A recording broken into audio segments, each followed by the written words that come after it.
کتنی عورتیں بچوں کو بیمار ہو جائے تو کالے رنگ کا دھاگا ان کے گلے میں ڈال دیتی ہیں، بچی بیمار ہو جائے اس کے پیر میں دھاگا باندھ دیتی ہیں۔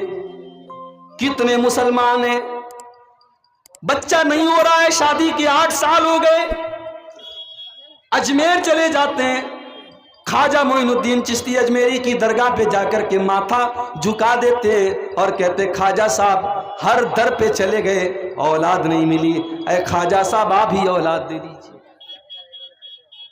کتنے مسلمان ہیں حضرت علی کو مشکل کشا مانتے ہیں، شیخ عبد القادر جیلانی کو غوث اعظم کہتے ہیں، اللہ کے ولیوں کی قبروں پر جا کر کے سر جھکاتے ہیں۔ کتنی عورتیں جو وہاں جا کے شرک کرتی ہیں۔ میرے پیارے بھائیوں، اس دنیا کا سب سے بڑا پاپ ہے شرک کرنا۔ ہم شرک بھی کریں، ہم اللہ کے ساتھ دوسرے کو پکاریں اور پھر ہم یہ امید رکھیں کہ اللہ کی مدد آئے گی۔ اللہ کی مدد کیسے آئے گی؟ اللہ نے تو وعدہ کیا تھا میرے بندو ہم ضرور تمہاری مدد کریں گے، ہم ضرور تمہاری مدد کریں گے، شرط یہ ہے یعبدوننی لا یشرکون بی شیئا، تم صرف اور صرف میری عبادت کرو گے، تم میرے ساتھ کسی اور کو شریک نہیں کرو گے، تم شرک نہیں کرو گے۔ مسلمان آج شرک کر رہا ہے۔ اور معاف کیجئے، پہلے میں بہت خوشی سے ذکر کرتا تھا کہ ایک برادری ہے شیر شاہ آبادی برادری، میں بتاتا تھا لوگوں کو کہ یہ پوری برادری ایسی ہے جس میں کوئی غیر اہل حدیث آپ کو نہیں ملے گا، سب اہل حدیث ہیں، سب شرک سے بچنے والے ہیں۔ مگر مجھے بعد میں لوگوں نے بتایا مولوی صاحب شیر شاہ آبادیوں میں بھی شرک ہونے لگا ہے، جہاں لوگوں کے پاس تعلیم نہیں ہے، جہاں لوگ علماء سے جڑے ہوئے نہیں ہیں، جہاں پر دینی مدرسے نہیں ہیں، شیر شاہ آبادیوں کے اندر بھی تعویذ پہنا جا رہا ہے۔ شیر شاہ آبادیوں کے ہاں بھی عورتیں مزار پہ جا کر کے سجدہ کر رہی ہیں اور پیروں کے پاس جا رہی ہیں۔ ہم کو یہ نیوز بھی ملی ہے میرے بھائیوں، کیا یہ شرم کی بات نہیں ہے؟ کیا یہ افسوس کی بات نہیں ہے؟ اللہ کے پیارے نبی فرماتے ہیں لا تقوم الساعة، قیامت نہیں آئے گی، قیامت نہیں آئے گی حتی تلحق قبائل من امتی بالمشرکین، یہاں تک کہ میری امت کے کچھ لوگ مشرکوں کے ساتھ مل جائیں گے، وَحَتَّى يَعْبُدُ الْأَوْثَانَ، اور میری امت کے لوگ بتوں کی عبادت کریں گے۔ مسلمان بتوں کی عبادت کرے گا۔ دیوالی کا تہوار آیا، آپ کا غیر مسلم بھائی آپ کے پڑوس میں رہتا ہے یا کالج میں کوئی غیر مسلم لڑکی آپ کے ساتھ پڑھتی ہے، کوئی لڑکا آپ کے ساتھ پڑھتا ہے، آپ نے بڑی خوشی کے ساتھ اس کو دیوالی کی مٹھائی دی، آپ نے کہا ہیپی دیوالی۔ ابھی تو یہی سمجھ لو کہ ہیپی دیوالی کہنا کیسا ہے۔ آپ کو پتا ہے دیوالی کا تہوار لکشمی جی کی پوجا کی جاتی ہے، اس تہوار کے اوپر اللہ کے ساتھ شرک کیا جاتا ہے۔ اس تہوار کے اوپر ہونا تو یہ چاہیے تھا ہمارے بس میں ہوتا، ہمارے کنٹرول میں ہوتا تو اپنے غیر مسلم بھائیوں کو ہاتھ پکڑ کر کے روکتے کہ بھائی یہ مہا پاپ ہے، یہ سب سے بڑا پاپ ہے، تم اللہ کے علاوہ کسی اور کی پوجا نہ کرو۔ لیکن چلو ہم ہاتھ سے روک نہیں سکتے، ہاتھ سے روک نہیں سکتے، کم سے کم زبان سے تو روک سکتے ہیں کہ صاحب تم یہ غلط کام نہ کرو۔ چلو اتنے بھی کمزور ہیں کہ زبان سے بھی نہیں روک سکتے، تو چلو کم سے کم دل میں تو یہ سمجھیں گے کہ یہ غلط کام کر رہا ہے، یہ اللہ کے ساتھ شریک کر رہا ہے لکشمی جی کو، یہ عقیدہ رکھتا ہے کہ دولت کی بارش تو لکشمی جی کرتی ہیں، یہ عقیدہ رکھتا ہے کہ علم کی بارش تو سرسوتی جی کرتی ہیں، یہ عقیدہ رکھتا ہے طاقت کی دیوی تو درگا ہے۔ ہم اس عقیدے کو شرک سمجھتے اور دل کے اندر اس عقیدے کو ہم غلط سمجھتے۔ کم سے کم یہ ہونا چاہیے تھا میرے بھائیوں، ہم تو الٹے اس کو مبارکباد دے رہے ہیں، ہم تو ہیپی دیوالی کہہ رہے ہیں، جس کو ہمیں اس کے تہوار کے نام پر ہم نے مبارکباد دی ہے، اس کو کس منہ سے ہم بتائیں گے کہ تمہارا یہ کام غلط ہے؟ اسی بہا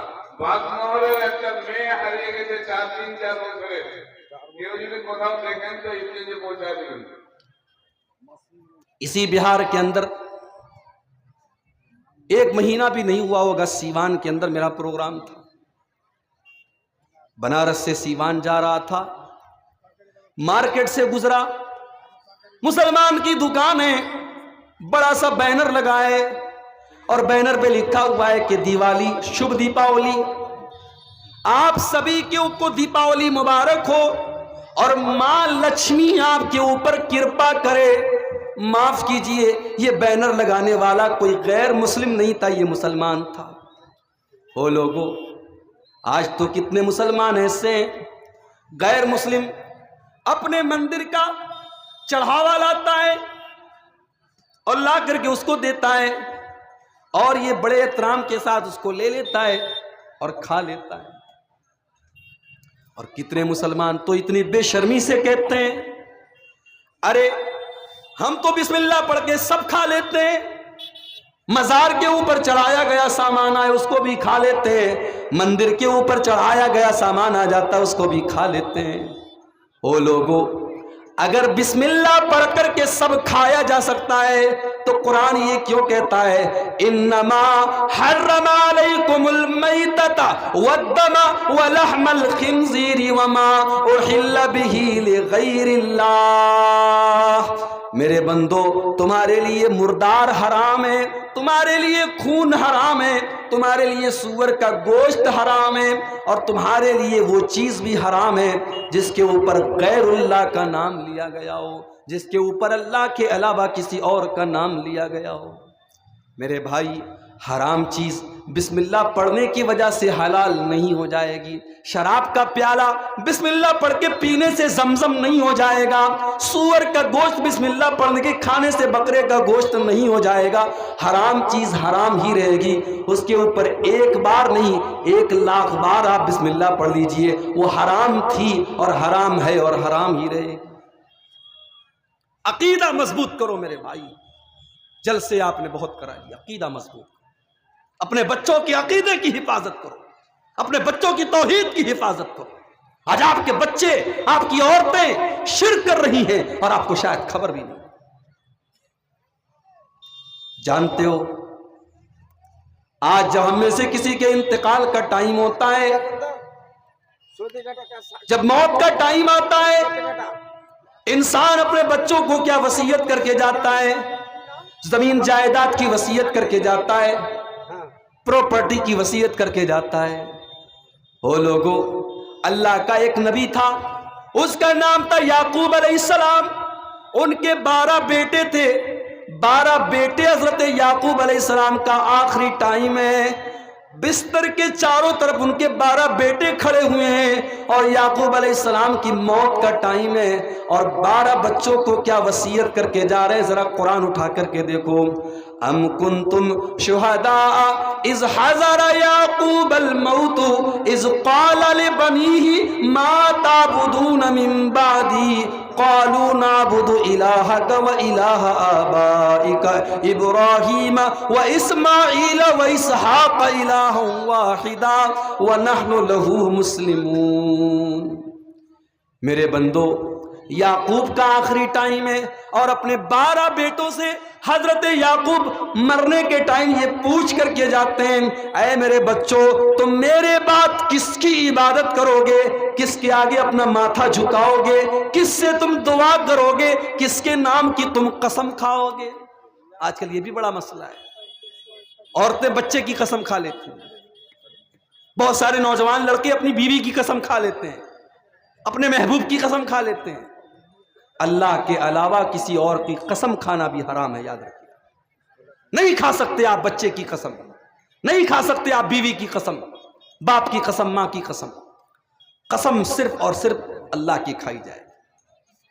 اور مسئلہ یاد رکھو، قسم تو قرآن کی بھی نہیں کھانی چاہیے. میں بڑے کلیئر انداز میں کہہ رہا ہوں، قرآن کی قسم بھی نہیں کھانی چاہیے. کیوں؟ کیونکہ ہمارے یہاں جب قرآن کی قسم کھاتے ہیں لوگ تو قرآن ہاتھ میں لے کے قسم کھاتے ہیں. بولو بھائی، ہے کہ نہیں ایسا؟ 2 بھائی میں جھگڑا ہو گیا، جھگڑے کو حل کرنے کے لیے کیا کیا؟ چل قرآن کی قسم کھاتے ہیں. قرآن کے اوپر ہاتھ رکھ کر کے دونوں قسم کھاتے ہیں. علماء نے صاف لکھا ہے اگر آپ قرآن کی قسم کھاتے تو قسم کھانا جائز ہے، مگر قرآن کو ہاتھ میں لے کر کے قسم کھانا غلط ہے۔ آپ کو اللہ کی قسم کھانا چاہیے، آپ کو قرآن کو پکڑ کر کے قرآن پر ہاتھ رکھ کر کے قرآن کی قسم بھی نہیں کھانی چاہیے۔ ماں کی قسم آپ نہیں کھا سکتے، باپ کی قسم آپ نہیں کھا سکتے، بیوی کی قسم آپ نہیں کھا سکتے، بچوں کی قسم آپ نہیں کھا سکتے۔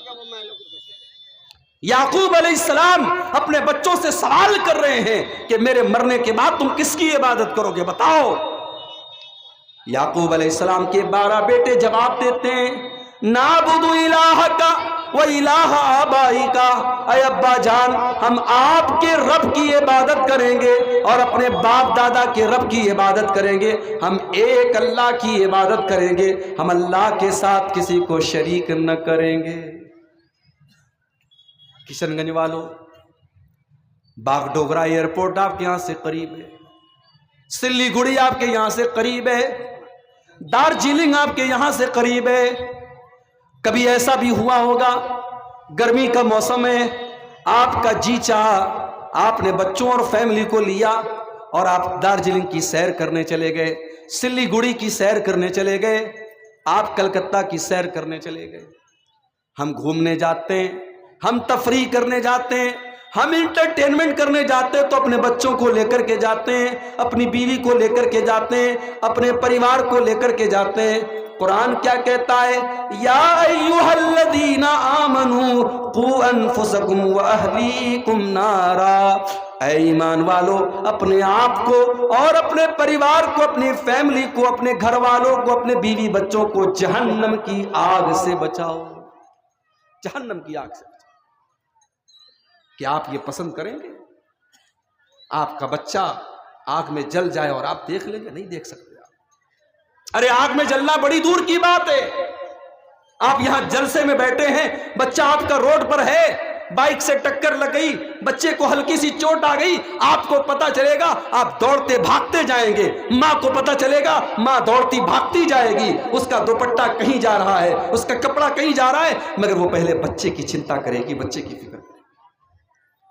وہ لوگوں اپنے بچوں سے اتنا پیار کرتے ہو، اپنی فیملی سے اتنا پیار کرتے ہو، اللہ کہتا ہے قوا انفسکم واہلیکم نارا، اے ایمان والو اپنے پریوار کو، اپنی فیملی کو، اپنے بیوی بچوں کو جہنم کی آگ سے بچاؤ۔ ان کی آخرت کی فکر کرو، ان کے عقیدے کی فکر کرو، ان کی نماز کی فکر کرو، اپنی بیٹیوں کے پردے کی فکر کرو، اپنے بچوں کے عمل کی فکر کرو۔ آپ کا بچہ ڈاکٹر بن جائے، آپ خوشی سے پھولے نہیں سماتے۔ آپ کا بیٹا انجینئر بن جائے، آپ کی خوشی کا کوئی ٹھکانہ نہیں ہے۔ آپ کی بیٹی امتحان میں پاس ہو جائے، آپ کی خوشی کا کوئی ٹھکانہ نہیں ہے۔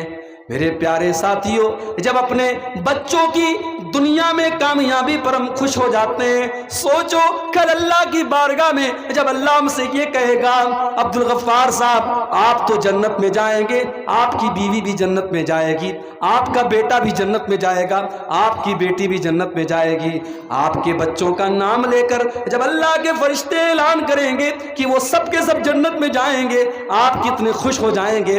میرے بھائیوں، اپنے ساتھ ساتھ اپنے بچوں کو جنت میں لے جانے کی فکر کرو۔ اسی لیے اللہ کے نیک بندے دعائیں کرتے ہیں، ربنا ہب لنا من ازواجنا وذریاتنا قرۃ اعین واجعلنا للمتقین اماما، اے ہمارے پروردگار تو ہمارے بیوی بچوں کو ہماری آنکھوں کی ٹھنڈک بنا دے، ہمارے دل کا سکون بنا دے۔ اے اللہ ہمارے بچوں کو اتنا نیک بنا دے، ہماری بیویوں کو اتنا نیک بنا دے، جب بھی ہم ان کو دیکھیں ہمارے دل کو ٹھنڈک مل جائے، ہمارے دل کو سکون مل جائے۔ شوہر سگریٹ پیتا ہے، مولوی صاحب تقریر کرتے کرتے تھک گئے، شوہر کی سگریٹ نہیں چھوٹ رہی ہے، لیکن میری ماں بہنوں اللہ تعالیٰ نے آپ کو یہ شکتی دی ہے، آپ کو یہ طاقت دی ہے۔ شوہر آپ کے پاس آیا، آپ نے شوہر کا ہاتھ پکڑ لیا، آپ نے کہا مجھ سے محبت کرتے ہو کہ نہیں کرتے ہو؟ شوہر کہنے لگا اے میری بیوی میں تو تیرے لیے جان بھی دے سکتا ہوں، میں تو تیرے لیے چاند تارے بھی توڑ کے لا سکتا ہوں۔ بیوی کہنے لگی چاند توڑنے کی کوئی ضرورت نہیں ہے، تارے لانے کی کوئی ضرورت نہیں ہے، میرے لیے اگر آپ کو کچھ چھوڑنا پڑے تو کیا آپ چھوڑیں گے کہ نہیں چھوڑیں گے؟ اے میری بیوی تو بتا تو صحیح، میں تیرے لیے دنیا بھی چھوڑ سکتا ہوں۔ دنیا نہیں چھوڑنی ہے آپ کو بس ایک بری عادت چھوڑ دینی ہے۔ اے میرے سرتاج، اے میری زندگی کے مالک، اے میرے شریک حیات، اے میرے ہم سفر، آپ کو اپنی سگریٹ کی عادت چھوڑ دینی ہے۔ بیوی نے شوہر کا ہاتھ پکڑا، آنکھوں میں آنسو لا کر کے شوہر سے یہ مطالبہ کر دیا، جو کام مولوی کی تقریر نہ کر سکی، جو جلسے نہ کر سکے، جو پروگرام نہ کر سکے، اگر بیوی چاہے تو اس کی آنکھوں کے چند آنسو اپنے شوہر سے وہ کام کروا سکتے۔ یہ طاقت دی ہے اللہ نے بیوی کو، یہ طاقت دی اللہ نے عورت کو۔ میری پیاری ماں و بہنوں، شوہر نماز نہیں پڑھتا، آپ کی نیند کھلی، صبح کے 5 بج رہے ہیں، حی علی الصلاۃ کی آواز آ رہی ہے، کچھ نہیں کرنا ہے آپ کو، شوہر کا پیر پکڑ کے بڑے پریم سے، بڑے پیار سے شوہر سے کہیے اٹھ جاؤ، نماز کا ٹائم ہے، اٹھ جاؤ، نماز جلدی سے پڑھ لو۔ شوہر نے جا کر کے نماز پڑھ لیا، اللہ کی قسم شوہر کو نماز کا ثواب تو ملے گا ملے گا۔ او میری پیاری ماں بہنوں، اگر آپ کے کہنے پر اور آپ کے پیر دبا کر کے اٹھانے پر اگر شوہر مسجد میں جاتا ہے تو اس نماز کا پورا ثواب آپ کو بھی ملے گا۔ اللہ کے پیارے نبی فرماتے ہیں من دل علی خیر، جو کسی کو کوئی نیکی کی بات بتاتا ہے فلہ مثل اجر فاعلہ، تو نیکی کرنے والے کو جتنا ثواب ملے گا اتنا بتانے والے کو بھی ملے گا۔ پریوار کو ایسا بنا لو میرے بھائی۔ اللہ کے پیارے نبی رات میں تہجد کی نماز پڑھنے کے لیے اٹھتے ہیں، اما عائشہ سو رہی ہیں، اللہ کے نبی 8 رکعت تہجد کی نماز پڑھ لیتے ہیں، اما عائشہ سوئی ہوئی ہیں، آرام کر رہی ہیں، اللہ کے نبی اپنی بیوی کے آرام میں خلل نہیں ڈالتے، اپنی بیوی کو نہیں اٹھاتے۔ جب 8 رکعت آپ نے پڑھ لی اور وتر کی نماز پڑھنے کا ٹائم آیا، آپ نے فرمایا یا عائشہ قومی فاوتری، اے عائشہ اٹھ جاؤ، چلو تم نے تہجد تو نہیں پڑھی، اٹھ جاؤ، کم سے کم میرے ساتھ تم وتر کی نماز تو پڑھ لو۔ اما عائشہ اٹھتی ہیں، وضو کرتی ہیں، اللہ کے نبی آگے کھڑے ہو جاتے ہیں، اما عائشہ پیچھے کھڑی ہو جاتی ہیں، اللہ کے پیارے نبی وتر کی نماز پڑھا رہے ہیں، اما عائشہ پیچھے وتر کی نماز پڑھ رہی ہیں۔ او لوگو، ایک مسلمان کا گھر تو ایسا ہونا چاہیے، ایک مسلمان کا پریوار تو ایسا ہونا چاہیے۔ مسلمان شوہر کو چاہیے گھر سے کہیں جا رہا ہے اپنی بیوی کو کچھ پیسے دے دے، دودھ لانے کے لیے، سودا سلف لانے کے لیے، بچوں کا سامان لانے کے لیے، اور کچھ پیسے اپنی بیوی کو اس لیے بھی دے دے، اے میری بیوی جب کوئی غریب، کوئی سائل، کوئی بھکاری، کوئی فقیر تیرے دروازے پر آئے تو اے میری بیوی تو اس پیسے کو صدقہ خیرات کر دینا، کچھ پیسے اپنے بچوں کو بھی دے دے۔ گھر میں بیٹھا ہوا ہے، دروازے پر کوئی فقیر آیا، اپنے بچوں کے ذریعے بھی ان فقیروں کی مدد کروائے تاکہ بچوں کے دل میں بھی یہ جذبہ پیدا ہو۔ مدرسے کا جلسہ ہے، جلسے میں آیا ہے، کچھ چندے کا پیسہ اپنے بچوں کے ذریعے بھی چندے میں دلوائے تاکہ بچے کے دل میں بھی چندے کی محبت پیدا ہو، مدرسے کی محبت پیدا ہو۔ او لوگو، جس طریقے سے آپ اپنے بچوں کی دنیا کی فکر کرتے ہیں اسی طریقے سے ان کی آخرت کی فکر کیجیے۔ پریشان ہیں ہم، کیوں پریشان ہیں؟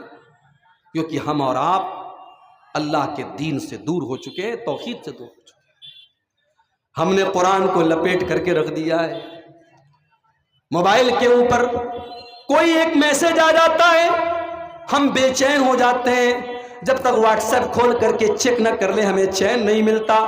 دن بھر میں 50 بار ہم واٹس ایپ چیک کرتے ہیں کس کا میسج آیا ہے، کہیں ایسا تو نہیں کہ کسی خاص دوست کا میسج آیا ہے اور ہم دیکھ نہ سکے۔ اگر دوست کا میسج آئے اور ہم نے نہیں دیکھا تو ہو سکتا ہے کہ دوست ناراض ہو جائے اور دوست یہ کہے کہ یار میں نے میسج کیا تھا تو نے کیوں نہیں دیکھا۔